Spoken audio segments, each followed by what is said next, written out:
अगर कुछ अच्छा है वो भगवान की शरणागति से, जो कुछ बुरा है वो सब हमारा।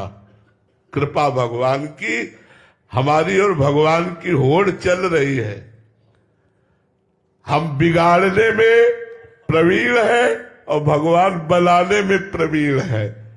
हम बिगाड़ बिगाड़ के जीत गए और वो बना बना के हार गए। हमारी उनकी होड़ चल रही है।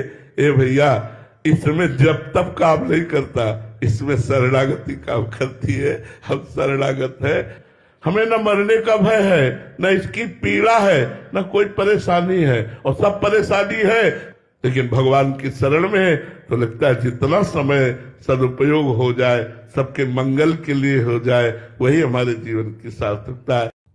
साधना अपना काम कर रही है, हमारे पाप नष्ट हो रहे हैं। हमें और लगन से भजन करते रहना चाहिए। आनंद मिले ना मिले, सुख मिले ना मिले, लौकिक पारलौकिक उन्नति हो ना हो, इससे हमें कोई मतलब नहीं।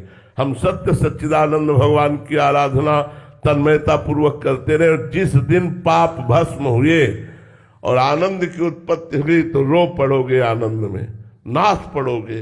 असहनीय आनंद का अनुभव होगा, अपार आनंद का अनुभव होगा। चुपचाप लगे रहो, लगे रहो। हम जो बात कह रहे स्पष्ट खुली कह रहे हैं, हरि शरणम हरि शरणम हरि शरणम, यही है जो बचा सकते हैं।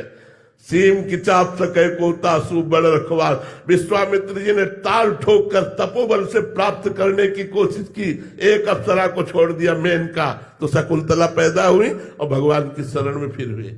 बिना भगवान की शरणागति के भजन के इस माया से कोई तर नहीं सकता। ये बिल्कुल चैलेंज है। महाराज जी, इस बात का ज्ञान होना और इसका बोध होने में कितना अंतर है? ज्ञान होना है पढ़ लिख करके और बोध होना है साधना करके। बोध हो गया तो मुक्त हो गया, ज्ञान हो गया तो प्रवचन करेगा। और नायमात्मा प्रवचने न लभ्या न मेधया न बहुना सुरते न। आत्मबोध न प्रवचन करने वाले को प्राप्त होता, न सुनने वाले को प्राप्त होता, न बहुत बुद्धिमान को प्राप्त होता। जो आत्मा का वर्णन करता है उसे ही आत्मबोध होता है।